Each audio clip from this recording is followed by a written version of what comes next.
Bem, queridos, nós estamos numa série de mensagens. O Senhor colocou no nosso coração o desejo de ministrar o que há de essencial em cada uma das 7 cartas que se encontram em Apocalipse capítulos 2 e 3. Já fizemos estudo do Apocalipse várias vezes, de todo o livro. Já fizemos várias séries das 7 cartas, das 7 igrejas em Apocalipse 2 e 3. Mas dessa vez nós não temos nenhuma intenção de exaurir ou de trabalhar os aspectos escatológicos, senão que nós simplesmente queremos tomar de cada uma dessas epístolas, no caso, carta à igreja a Éfeso, a Esmirna, Pérgamo, Tiatira, Sardes, Filadélfia e Laodiceia, extrair o que há de mais importante, extrair o espírito da carta de cada uma delas, levando em conta, primeiramente, que é o próprio Cristo quem fala nessas cartas.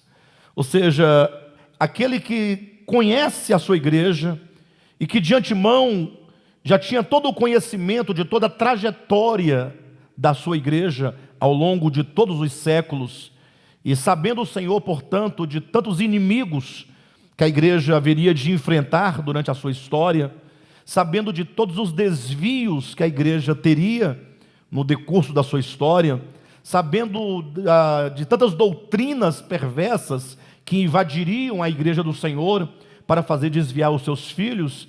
Então o Senhor, ele, quando apareceu a João na ilha de Patmos, ele então falou que João deveria escrever 7 cartas.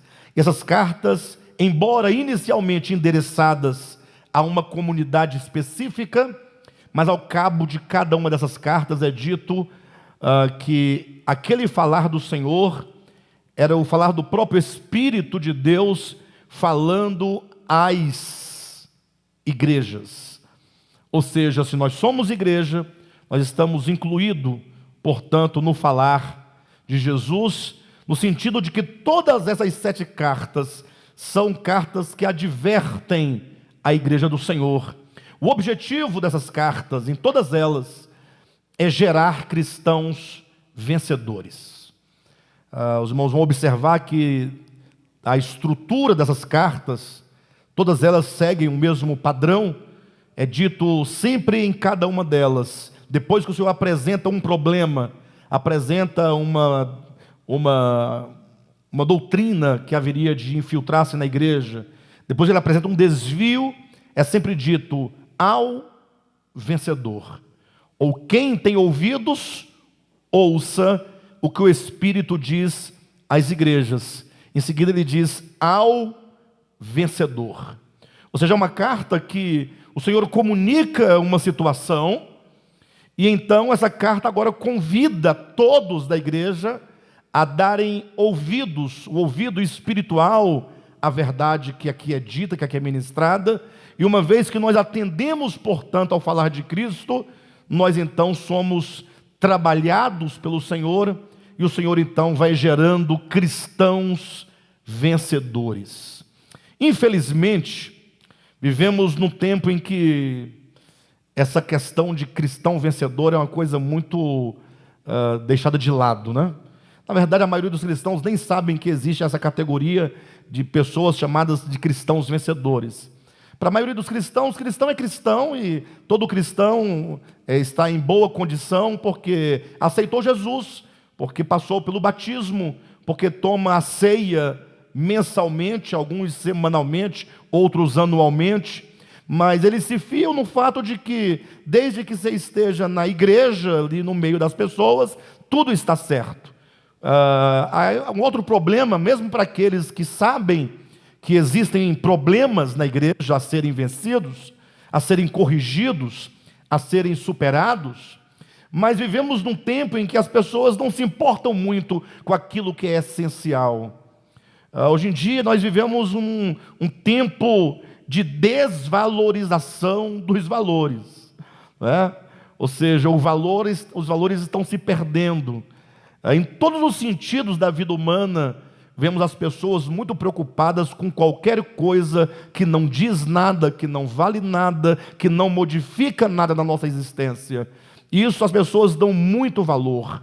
Agora, aquilo que essencialmente muda a nossa história, aquilo que essencialmente muda o nosso ser, infelizmente as pessoas não dão muita atenção, não é? Por isso que o Senhor sempre nos adverte que nós precisamos estar atentos à nossa vida espiritual, atentos para o tempo que deve ser remido, atentos para que tudo aquilo que nós fizermos tenha em primeiro lugar o reino de Deus em questão. Que nosso coração se volte para as coisas essenciais, para as coisas verdadeiras, para aquilo que tem um valor eterno. E as demais coisas, diz o Senhor, elas serão acrescentadas. E hoje, então, nós vamos apresentar o terceiro fundamento de um cristão vencedor. Nessa série intitulada Princípios de um Cristão Vencedor, cada domingo abordamos um fundamento. O primeiro fundamento abordamos na semana retrasada, quando nós falamos sobre amar ao Senhor, ter o Senhor como o nosso tudo. Um coração de um cristão vencedor é um coração que ama ao Senhor, não de falar apenas. Todos dizem, eu amo a Deus, eu amo Jesus, mas aquele amor de que Jesus fala, não é? Quando ele diz, tenho porém contra ti que abandonaste o teu primeiro amor. Então vimos esse fundamento. Semana passada mostramos o segundo fundamento de um cristão vencedor, que é sermos perseverantes em todos os sofrimentos, em todas as lutas. Vimos na igreja em Esmirna. E hoje queremos falar de um terceiro fundamento de um cristão vencedor. Então aqui a coisa é muito prática. Se você quer ser um cristão vencedor, tem que atentar para esses fundamentos. Se você falhar em qualquer um desses fundamentos, você não será um cristão vencedor. Quem nos fala isso é o próprio Jesus nessas cartas. Abra sua Bíblia e nos acompanhe na leitura. Hoje eu vou me prender apenas em dois textos, que é Apocalipse capítulo 2, do versículo 12 ao 17, e depois nós vamos para 2 Timóteo capítulo 4, versículos de 1 a 5. Diz assim o texto de Apocalipse capítulo 2, versículo 12 em diante. Ao anjo da igreja em Pérgamo escreve: essas coisas diz aquele que tem a espada afiada de dois gumes. Conheço o lugar em que habitas, onde está o trono de Satanás, e que conservas o meu nome e não negaste a minha fé, ainda nos dias de Antipas, minha testemunha, meu fiel, o qual foi morto entre vós, onde Satanás habita. Tenho todavia contra ti algumas coisas, pois que tens aí os que sustentam a doutrina de Balaão, o qual ensinava a Balaque a armar cilada diante dos filhos de Israel, para comerem coisas sacrificadas aos ídolos e praticarem a prostituição. Outrosim, também tu tens os que da mesma forma sustentam a doutrina dos nicolaítas. Portanto, arrepende-te, e se não, venho a ti sem demora, e contra eles pelejarei com a espada da minha boca. Quem tem ouvidos, ouça o que o Espírito diz às igrejas. Ao vencedor, dar-lhe-ei do maná escondido, bem como lhe darei uma pedrinha branca, e sobre essa pedrinha escrito um nome novo, o qual ninguém conhece, exceto aquele que o recebe. Glória a Deus. Queridos, esse terceiro fundamento de que nós vamos tratar hoje, fala do fundamento de nós nos livrarmos completamente de todo tipo de falsa doutrina, de qualquer tipo de ensinamento que vá de encontro ao reto e santo ensinamento de Jesus Cristo. Vemos aqui nesse texto claramente, quando Jesus, ele claramente nos diz no versículo 13, veja na sua Bíblia, ele fala que o lugar onde nós estamos, conheço o lugar em que habitas, onde está o trono de Satanás, e que conservas o meu nome e não negaste a minha fé, assim como foi nos dias de Antipas, minha testemunha, meu fiel, o qual foi morto entre vós. Primeiramente, o próprio Cristo vai colocando aqui um contexto de adversidade. Ou seja, a igreja do Senhor, ela se encontraria, até a vinda do Senhor, num mundo de bastante, num mundo mau, um mundo perverso. Quando diz, eu sei onde habitas, onde está o trono de Satanás, é uma referência a esse mundo caído no qual nós vivemos. Ou seja, Satanás, enquanto o Deus desse século, enquanto o príncipe deste mundo, conforme também João vai dizer na sua epístola, né? Este mundo que jaz no maligno, é um mundo de trevas, é um mundo de mentira, é um mundo de engano, e é neste mundo que o Senhor então deixa a sua igreja, ou falando de maneira bem particular, cada um de nós como luzeiros do mundo. Interessante como Jesus diz em Mateus capítulo 5, vós sois a luz do mundo. Paulo também diz em Filipenses que nós somos como que luzeiros, que devemos resplandecer num mundo de muita treva, de muito engano, de muita mentira. Então é nesse mundo de treva que o Senhor precisa de cristãos que, a semelhança de Antipas, nesse texto, se torna uma testemunha do Senhor. O Senhor precisa de testemunhas, de pessoas que se posicionem diante de um mundo perverso, de um mundo de engano, e que essa pessoa, esse cristão, ele seja como que uma coluna e um baluarte da verdade. Paulo ensina acerca do propósito da igreja, em 1 Timóteo, quando ele diz que a igreja, a casa de Deus, ela é uma coluna e baluarte da verdade.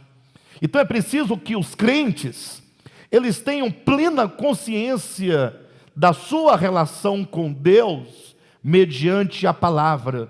Ou seja, todo o nosso relacionamento com Deus deve ser vivido tendo a palavra de Deus como sendo a régua de medição, como sendo um instrumento de aferição para saber como está a minha relação com Deus. Infelizmente, a palavra de Deus, ela foi substituída ao longo da história da igreja pelas doutrinas de homens. Vamos encontrar claramente, a Bíblia fala sobre doutrinas de demônios, a Bíblia fala de doutrinas de homens. As doutrinas de demônios são aquelas que vão de encontro à doutrina de Deus. Ela vai mesmo para destruir e suplantar a doutrina de Deus, o reto ensino de Jesus Cristo. A doutrina de demônio é aquela que procura levar com que as pessoas não acreditem no Evangelho de Jesus Cristo. E quando se fala assim, logo você pensa, puxa, mas então, graças a Deus que eu estou livre, né? Porque eu creio no Evangelho. E aqui nós então tocamos num grave problema, porque quando nós falamos de Evangelho, ora, o que você entende por Evangelho? O que é o Evangelho? No tempo do apóstolo Paulo, já no seu tempo, ele falava de outros evangelhos. Ele próprio declarou, mesmo que um anjo vindo do céu vos ensine, vos pregue evangelho que vá além do que nós temos pregado, seja anátema. Então, o problema de você saber com exatidão o que é o evangelho é um grande desafio hoje em dia, porque muitas pessoas têm abraçado esse ou aquele evangelho, porque lhe disseram que aquilo era o evangelho.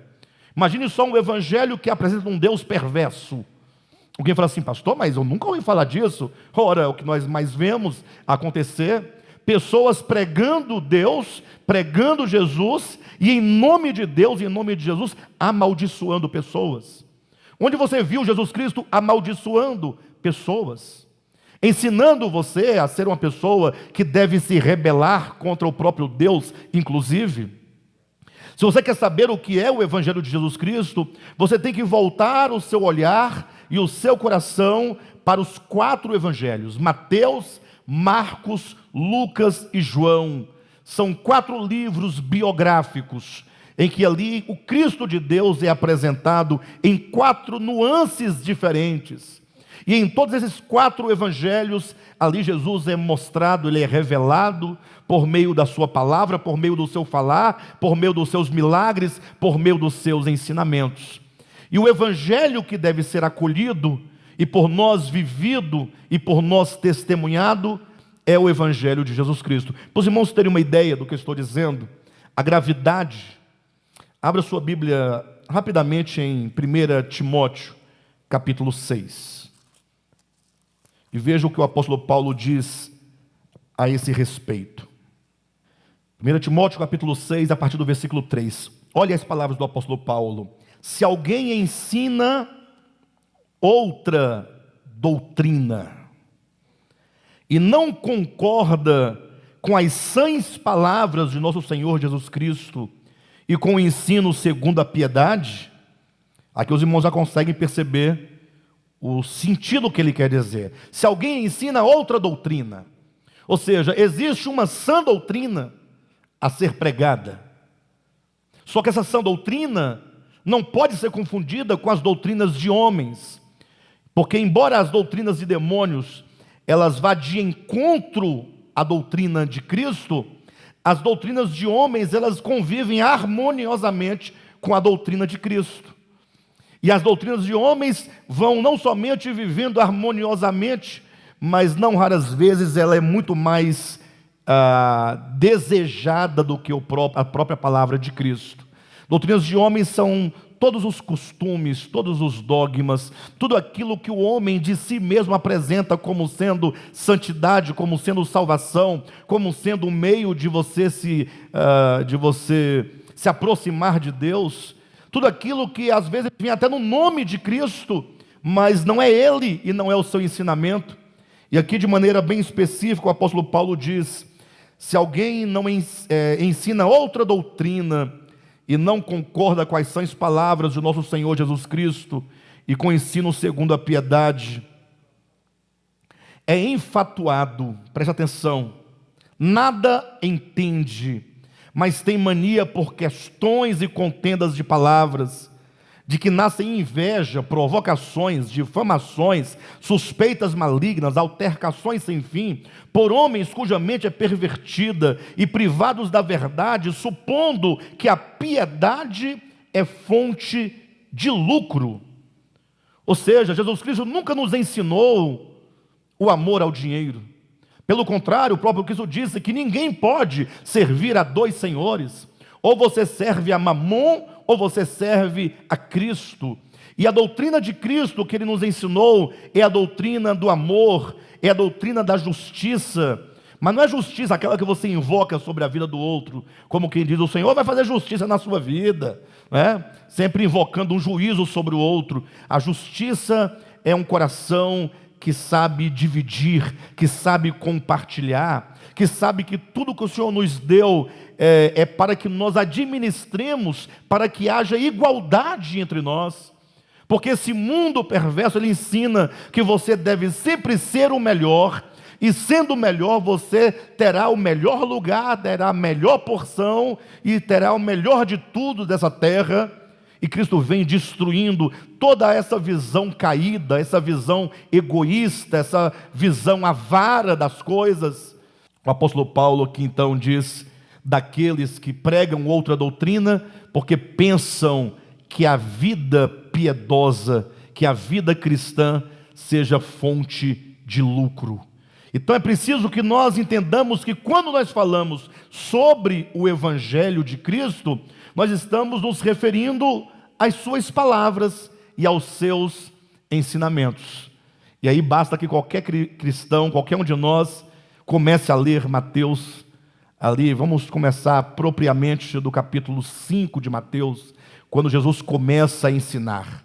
Logo de cara, nos primeiros 3 capítulos de ensinamento direto de Jesus Cristo, que é o Sermão da Montanha, nós nos deparamos ali com uma coisa totalmente estranha aos nossos olhos, porque ele começa dizendo sobre os bem-aventurados, sobre os felizes, né? Nos dias de hoje nós falaríamos assim, aquela pessoa que, como eu poderia colocar, Uma pessoa bem-aventurada, uma pessoa feliz, né? Bem-sucedida, enfim. De todo modo, eu comecei dizendo, bem-aventurados. Aí, se fosse para nós completarmos com a nossa visão, o que nós colocaríamos por bem-aventurado? O que nós consideramos bem-aventurados? Será que quando nós olhamos para alguém cujo coração é um coração que chora diante da miséria humana, chora diante de um mundo marcado pela hipocrisia, pela divisão, pela estratificação, pelo sofrimento, pela ganância, pela inveja, pelas disputas? Será que nós temos prazer neste mundo? Ou será que nós consideramos bem-aventurado os que choram? Olha as ideias de Cristo como são ideias totalmente diferentes dos nossos conceitos meramente humanos. Bem-aventurados pobres de espírito, bem-aventurados aqueles que têm fome e têm sede de justiça, bem-aventurados que são perseguidos. Olha que coisa interessante. Ou seja, o falar de Cristo é totalmente o oposto daquilo que nos ensinaram, porque desde o nosso nascimento nós somos ensinados a sermos os melhores. E ser o melhor, na ideia deste mundo, é que você sempre deixa alguém para trás, que você sempre tem que puxar o pé de alguém para ultrapassá-lo, sempre tem que enganar alguém para ter alguma vantagem. Então o Sermão da Montanha, ele vai desconstruindo toda essa visão desse ego que foi gerado dentro de nós. Então, quando nós lemos a terceira carta em Apocalipse, logo está dizendo que vencedor é aquele que se torna, pela palavra de Deus, uma testemunha. E como é que eu posso testemunhar da palavra de Deus? Não é simplesmente pegando um alto-falante, gritando alto e bom som para que todos escutem. Não, uma testemunha é aquela pessoa que ouve as palavras de Jesus e as pratica. E onde ela estiver, portanto, ela vai ser uma referência, vai ser um farol. Exatamente quando acaba o Sermão da Montanha, Jesus diz assim, olha, que o homem sábio é aquele que ouve as palavras do Evangelho e as pratica. E esse homem sábio é comparado a alguém que, tendo edificado uma casa, a edificou sobre a rocha. De modo que vieram os ventos, deram de ímpeto contra a casa os rios, vieram as chuvas, e a casa se manteve firme. Mas ele também fala daqueles que, ouvindo a palavra, eles não praticam a palavra. Ou seja, eles têm a palavra simplesmente como um meio mecânico de fé. Uma fé meramente dogmática, para você entrar num debate sobre Bíblia e sair vencedor sobre as ideias e conceitos alheios. Então ele diz daquele que ouve a palavra e aquele que não pratica a palavra é como um homem tolo que, ao edificar sua casa, preocupou-se tão somente com a aparência e se esqueceu dos fundamentos. A terceira carta de Apocalipse, capítulo 2, que é a carta à igreja, a igreja de Éfeso, Esmirna, Pérgamo, né? A igreja de Pérgamo fala, portanto, daqueles que estão atentos à verdade de Deus. E estando atento à verdade de Deus, você agora se torna uma testemunha. E ele diz, como nos dias de Antipas, porque Antipas, uma testemunha, um fiel, que se pôs a favor da verdade de Deus, e ele foi morto, portanto, como diz também em João, quando ele escreve o Apocalipse, ele fala, eu, companheiro vosso, nas tribulações, estive na ilha de Pátimos por causa da palavra de Deus. Ou seja, sempre que alguém se posicionar a favor da verdade de Deus, pela verdade de Deus, você em alguma medida vai sofrer perseguição.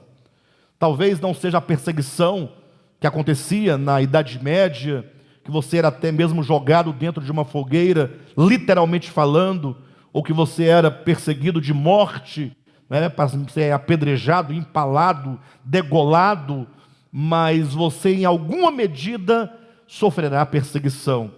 E perseguição não raras vezes de pessoas que dizem professar a fé do Evangelho.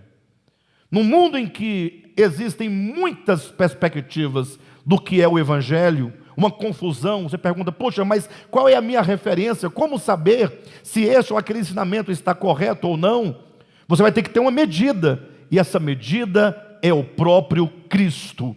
Qualquer doutrina que seja, por mais que seja uma doutrina dita ou tida por ortodoxa, pregada pelas grandes igrejas, pelas grandes convenções, mas se ela, quando você medir com a pessoa, com o caráter, com as palavras e a obra de Cristo, se faltar ou passar, não é de Deus. Cristo é a nossa referência. Ele é a chave que dá o discernimento se esta ou aquela doutrina ela é a verdade de Deus ou ela é uma má compreensão da leitura das Escrituras. De todo modo, é importante que nós entendamos, portanto, que para sermos vencedores, nós temos que nos livrar de todo tipo de doutrina que não confere com a doutrina de Cristo. Doutrinas de homens, doutrinas de demônios, ou seja, nós temos que ter um coração puro para guardar somente o reto Evangelho de Jesus Cristo. Isso é em relação a nós, ou seja, o que te faz ser um cristão? Por que você se diz um cristão?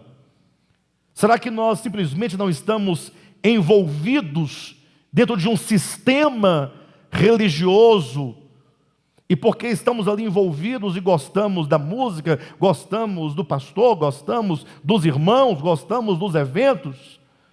Porque quando no início nós olhamos para os primeiros cristãos, eles eram testemunhas da palavra, eles eram seguidores da palavra, eles velavam pela palavra, mas o tempo vai passando e os homens vão afrouxando a sua fé, uma fé frouxa, e que qualquer coisa acaba tirando ele dessa vereda da verdade, dessa vereda da fé. Lembra o que o apóstolo Paulo disse? Ele falou a Timóteo: combate o bom combate da fé. O que é o combate da fé? O mesmo que ele disse quando estava no final da sua vida: combati o bom combate, completei a carreira e guardei a fé. É o que Judas diz na sua epístola, que nós devemos batalhar, né, em prol da fé. É o que Paulo diz aos Filipenses no capítulo 1, devemos juntos lutar pela fé do Evangelho. Então o primeiro momento dessa mensagem é demonstrar aos irmãos a nossa profunda necessidade de entendermos que nós precisamos estar firmes, em pé, na verdade de Deus. Aconteça o que acontecer, digam o que disser, se você é perseguido ou não, se falam mal de você ou bem, nada disso tem nenhum valor para um cristão vencedor. O cristão vencedor, ele sabe que ele ama a verdade, está firmado na verdade, e ele, portanto, é uma testemunha da verdade. E agora, então, sendo você essa pessoa que é a portadora dessa verdade, você tem um grande compromisso para com o mundo, para com as outras pessoas. E aqui que eu quero convidar vocês a um outro texto, que é o texto de 2 Timóteo, capítulo 4. Veja a exortação do apóstolo Paulo, capítulo 4 de 2 Timóteo, a partir do versículo 1, ele diz: conjuro-te perante Deus e Cristo Jesus. Muita atenção nessas palavras. Conjuro-te perante Deus e Cristo Jesus, que há de julgar vivos e mortos pela manifestação e pelo seu reino. Prega a palavra. Prega a palavra. Ou seja, ele não diz que você deve apenas pregar. Ele não diz saia por aí pregando. Olha como é que interessante, é dito lá em Mateus capítulo 13: Eis que o semeador saiu a semear. Mas qual era a semente que ele semeava? No versículo 19 do capítulo 13 de Mateus responde: saiu semear a palavra do reino. Ou seja, quando diz prega, prega a palavra do reino. Não basta que você seja um pregador. Hoje em dia nós temos muitos pregadores, temos muitos oradores, inclusive bons oradores, pessoas de renome, de estirpe, de uma linhagem de igreja, pessoas que falam para multidões e multidões, milhares e milhares de pessoas. Mas a grande questão é o que você está pregando? Qual é o conteúdo da mensagem que você está ensinando? Será que a sua pregação é mero entretenimento? Será que a sua pregação não é uma mensagem forjada para seduzir as pessoas à prática daquilo que o Evangelho de Cristo discorda? Paulo diz: prega a palavra, quer seja oportuno, quer não. Corrige, repreende, exorta com toda longanimidade e doutrina.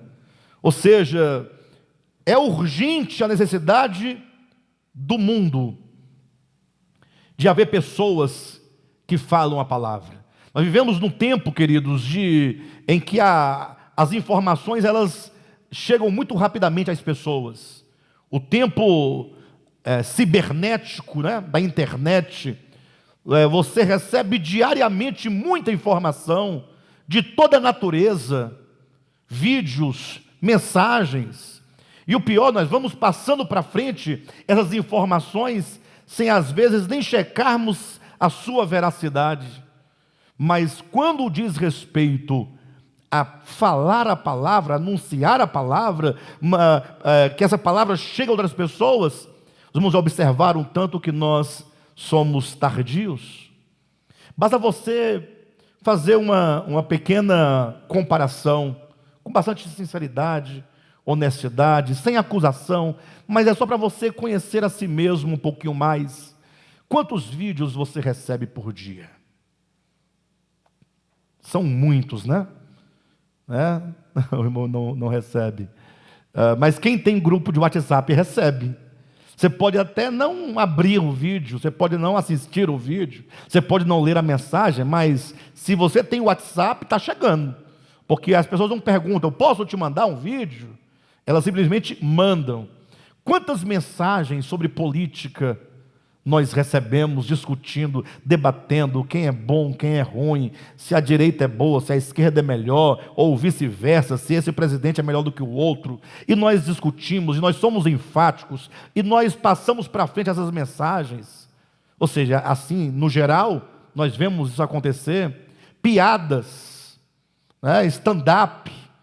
Então, agora, e quantas mensagens você separa naquele dia, ou separa uma mensagem? Essa pregação, ela é maravilhosa, ela nos ensina coisas tão maravilhosas, e essa mensagem eu vou divulgar. Já observou que é mais difícil? Não que seja mais difícil o exercício de você enviar o que quer que seja, eu me refiro a que nós não temos muita preocupação, como se porventura o que o apóstolo Paulo estivesse dizendo aqui não fosse verdadeiro. Ele diz: olha, conjuro-te, prega a palavra, insta, quer seja oportuno, quer não, corrige, repreende, exorta. E ele diz: pois haverá tempo em que não suportarão a sã doutrina. Ele profetiza um tempo, aqui é um tempo profetizado. Ele diz: haverá um tempo, e será que nós já não estamos vivendo esses dias? Em que ele diz: haverá tempo em que as pessoas não suportarão a sã doutrina. O que é suportar a sã doutrina?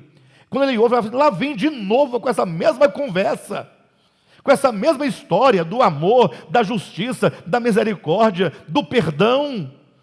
As pessoas simplesmente não vão desejar ouvir o Evangelho de Jesus Cristo, não vão desejar pela verdade. Ele diz no versículo 3: pois haverá tempo em que não suportarão a sã doutrina. Pelo contrário, o que acontecerá? cercar-se-ão de mestres, segundo as suas próprias cobiças, como que sentindo coceiras nos ouvidos.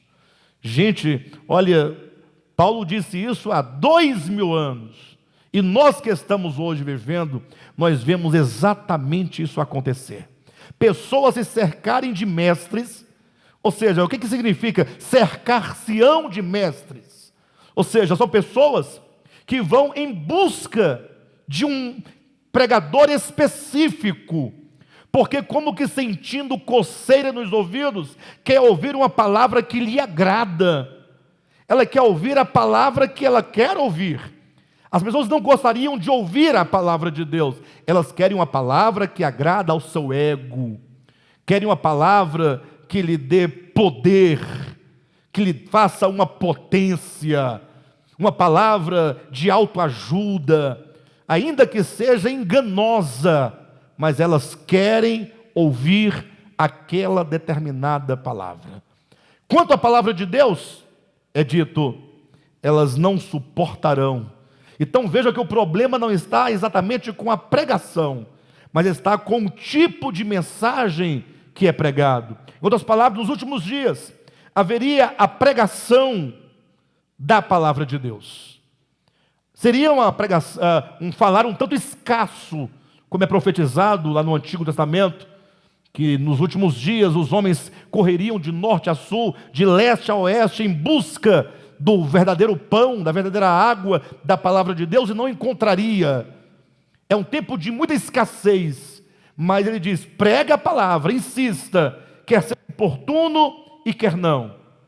Mas os homens não suportarão a sã doutrina, mas eles vão em busca, se cercar de mestres, de pregadores, para que eles preguem, anunciem, falem aquilo que eles querem ouvir. E quando então eles ouvem aquela mensagem de autoajuda, quando eles ouvem aquela pregação que satisfaz o ego da pessoa, a pessoa fica como que o ouvido que estava coçando, aí dá aquele alívio nos ouvidos.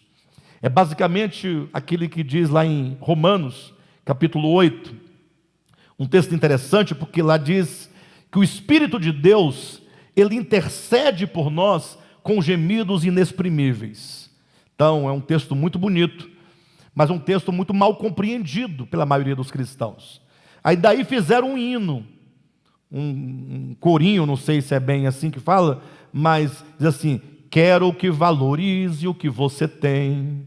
Você é um ser, você é alguém tão importante para Deus. É verdade, você é um ser importante para Deus. Deixe de ficar sofrendo angústia e dor, deixe seu complexo inferior, dizendo às vezes que não é ninguém, não é? Então essa música vai assim, como te embalando o bebezinho para dormir, aquele bebê que estava chorando, vai ficando calmo, calmo, aí ele fica feliz, ai, Deus é tão bom, o Espírito Santo intercede por mim, que maravilha, que coisa gloriosa. Agora, leia o texto direitinho, e o que o texto de fato está dizendo? Está dizendo o seguinte, olha, que todos os sofrimentos pelos quais nós passamos, como ele vai dizer, todas as coisas cooperam para o bem daqueles que amam a Deus, daqueles que são chamados segundo o seu propósito. É um texto que fala sobre sofrimentos, como sendo o único caminho possível para que você entre na glória. São os sofrimentos que vão trabalhando a nossa natureza, vai nos quebrando, vai nos moendo. Então esse é o contexto de Romanos 8, quando então o apóstolo Paulo diz, e por isso, nesses sofrimentos, o Espírito Santo nos assiste em nossas fraquezas, ou seja, ele é o nosso auxiliador, ele está ao nosso lado, de maneira que toda vez que você ora a Deus, falando, Senhor, olha o meu sofrimento, olha a minha dificuldade, o Espírito Santo toma a sua oração, e ele então leva ao Pai, e vai interceder pela sua vida. Só que é dito que ele intercede, não segundo a nossa própria vontade, mas ele intercede segundo a vontade de Deus. É como se você dissesse, Senhor, tira esse sofrimento. E o Espírito Santo fala assim, Pai, aumenta o sofrimento. O teu filho precisa desse sofrimento. Mas, Senhor, que seja um sofrimento com graça. Que o teu filho compreenda os motivos porque ele precisa passar por esse momento. Mas, Senhor, não tire dele o sofrimento. Me recordo agora uma situação, diz que um certo pregador, ele, numa ocasião, estava dormindo e teve um sonho, diz que ele estava num barco, esse barco estava navegando num rio caudaloso, de repente à sua frente apareceu uma enorme pedra, e ele viu que ele iria colidir com aquela pedra. Foi aí então que ele orou para o Senhor, dizendo: Senhor, retira essa pedra do caminho, porque eu vou colidir com essa pedra e eu vou morrer. E Deus teria respondido para ele da seguinte maneira: você quer que eu retire a pedra ou que eu eleve o nível da água do rio, para que você passe por sobre ela?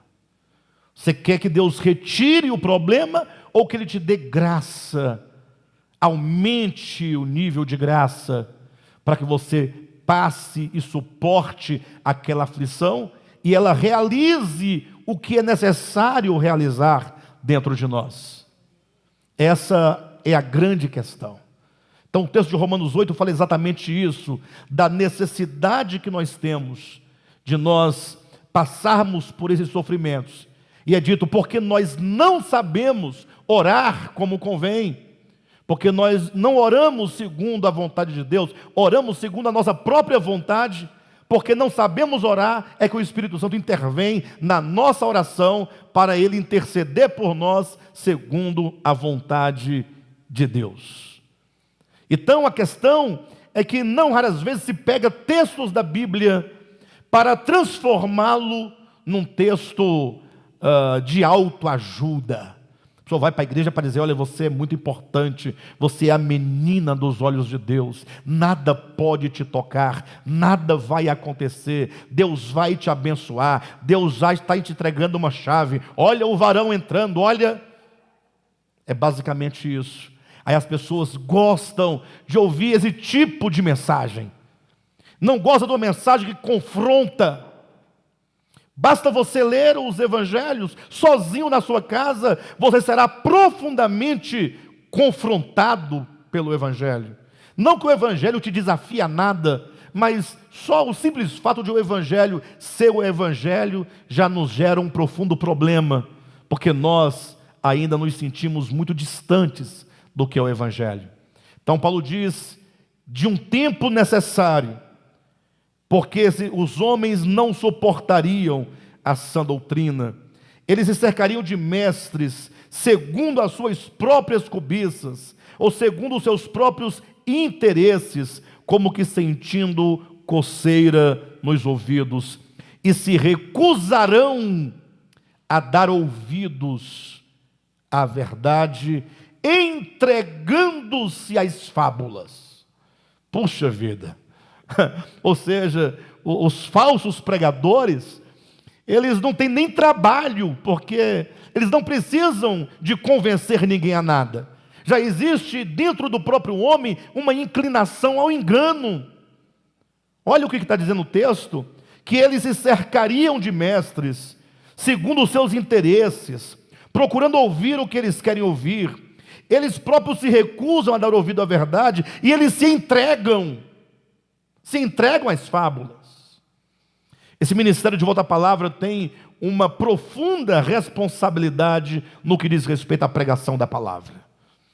Agora, até o mês de outubro, se o Senhor nosso Deus nos permitir, nós vamos lançar um livro intitulado A Organicidade das Escrituras. Um livro em que nós apresentamos 7 temas bíblicos, todos os 7 na perspectiva do evangelho orgânico. Ou seja, qual o sentido mais profundo desta verdade? Eu digo isso porque o sistema religioso tradicional, eles têm o compromisso apenas com dogmas e não com a palavra de Deus. Há uma diferença entre Bíblia e palavra de Deus. A palavra de Deus é viva, ela é uma pessoa, é o próprio Cristo, é o Logos, é o Verbo, é o Criador. Quando diz prega a palavra, está dizendo prega o próprio Cristo. Agora, os homens esqueceram de Cristo, e aí eles tomam a Bíblia e fazem da Bíblia aqui o nicho, o nicho, não é lixo não, tá? Nicho, onde eles colocam ali, dentro de cada lugar de departamento, a doutrina A, doutrina B, doutrina C. Ou seja, a semelhança dos judeus, quando em João capítulo 5, Jesus fala para os judeus: olha, vocês examinam as Escrituras, e vocês não vêm a mim para ter vida. Há um problema aqui. Vocês vão à Escritura, mas vocês não vêm a mim. E olha que as Escrituras, elas são um testemunho de mim. Elas falam de mim. A Escritura não tem um fim em si mesma. Ela é apenas um meio, não é o fim. Vocês transformaram a Bíblia no fim. Vocês brigam pela Bíblia, vocês batem no outro com a Bíblia. Defendem as doutrinas que vocês forjam dentro da Bíblia. Ao estudar a Bíblia, as pessoas não procuram o testemunho de Jesus, porque essas Escrituras são um testemunho dele. Então quem vai à Bíblia deve procurar esse testemunho dele. Mas não, esquece de Cristo, não querem saber exatamente de Cristo, e tomam a Bíblia pela Bíblia para produzir as suas próprias doutrinas humanas. Daí sai cada coisa inimaginável.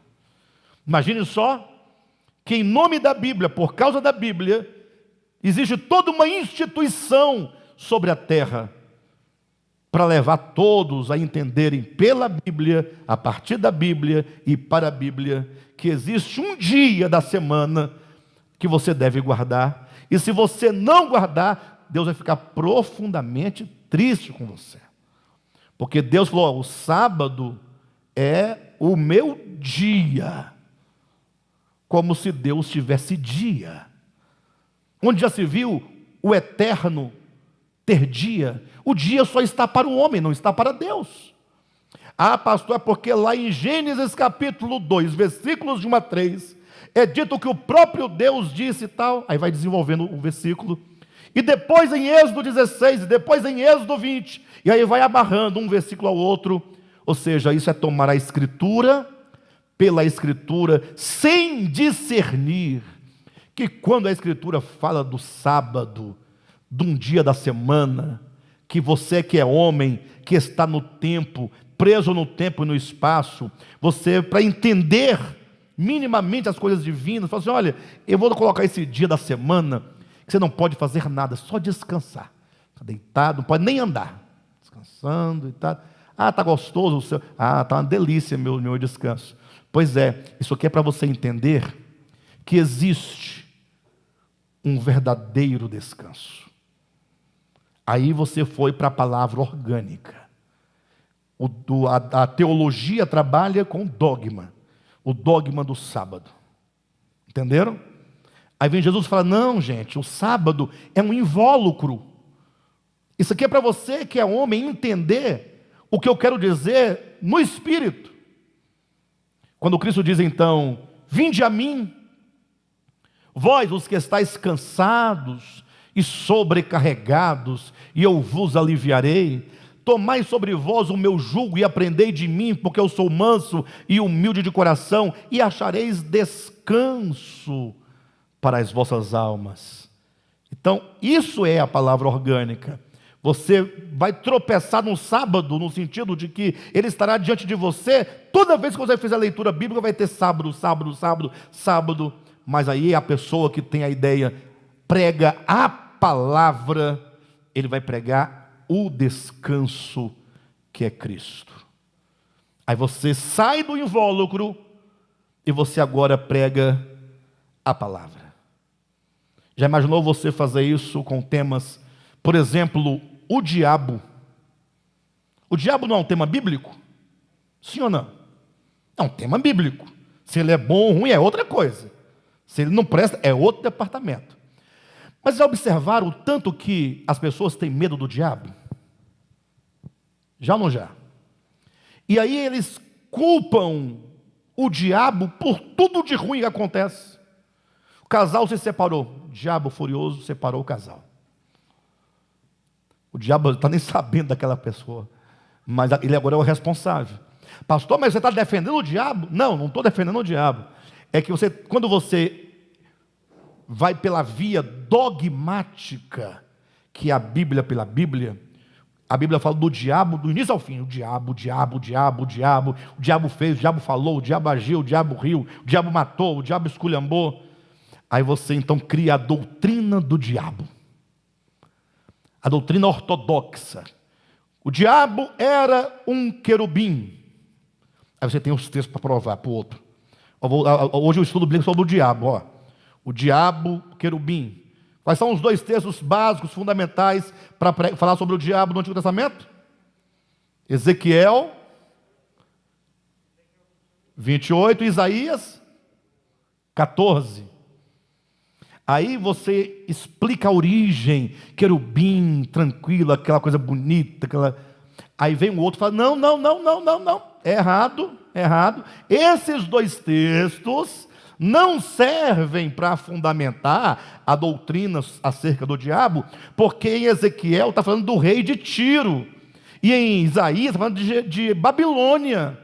Aí agora trava-se uma outra discussão, para entender um outro dogma, ou seja, sempre uma discussão em torno de alguma coisa que no final não altera nada a sua vida. Você continua com medo do diabo, e ele continua responsável por todos os seus fracassos, ele continua responsável por todas as desgraças que acontecem na sua vida, a maioria delas causadas e provocadas pela nossa própria maldade, mas ele é que é o culpado, porque nós somos, não é? Aí quando você então vai pela visão orgânica, você vai perceber que o primeiro lá que caiu, ele foi apenas uma matriz, e que ele nunca chegou para ninguém e levou a força com ele para lugar algum. Mas a partir de Gênesis 3 você percebe que ali há um diálogo, e a voz do maligno te leva a você próprio duvidar da palavra de Deus. É dito que é Eva quem duvida, é ela quem acredita no falar da serpente, é ela que se associa a ele.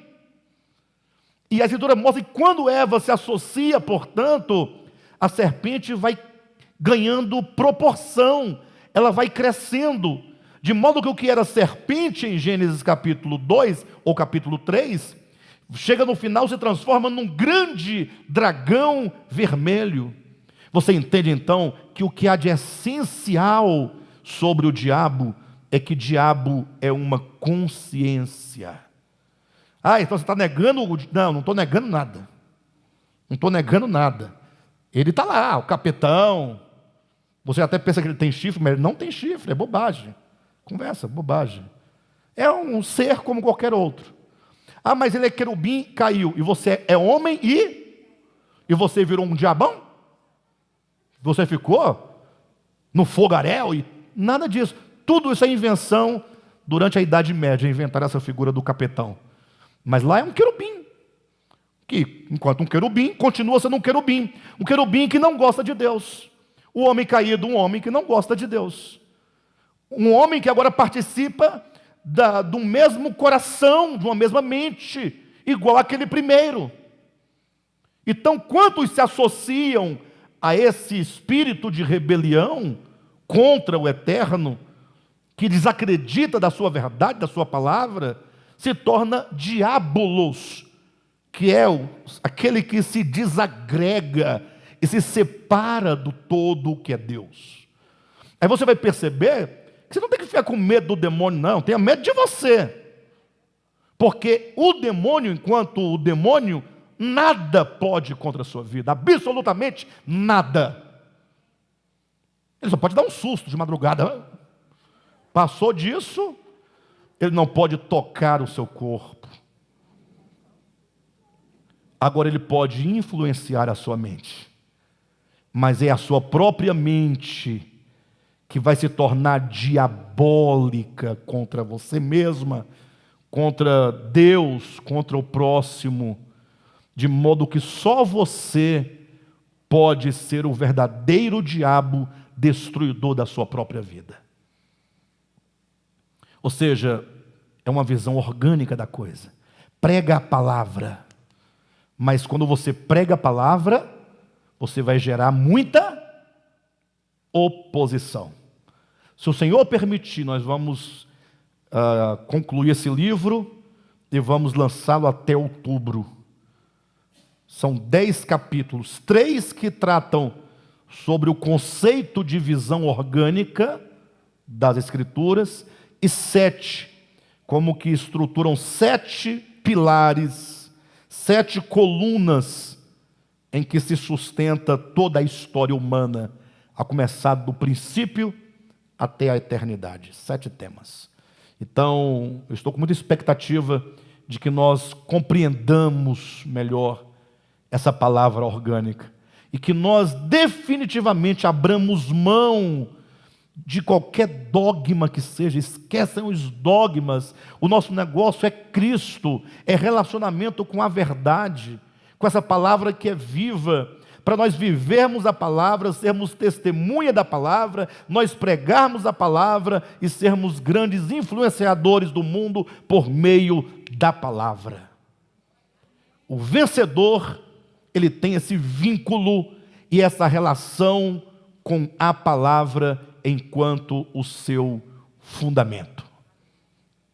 Aqueles que não desejam pela palavra, ou aqueles que ouvem a palavra, mas ouvem com desatenção, não se apegam à palavra, não se importam com a palavra, esses não podem jamais ser um cristão vencedor, porque já foi derrotado desde a raiz, desde a origem, se torna presa fácil de qualquer forma de engano.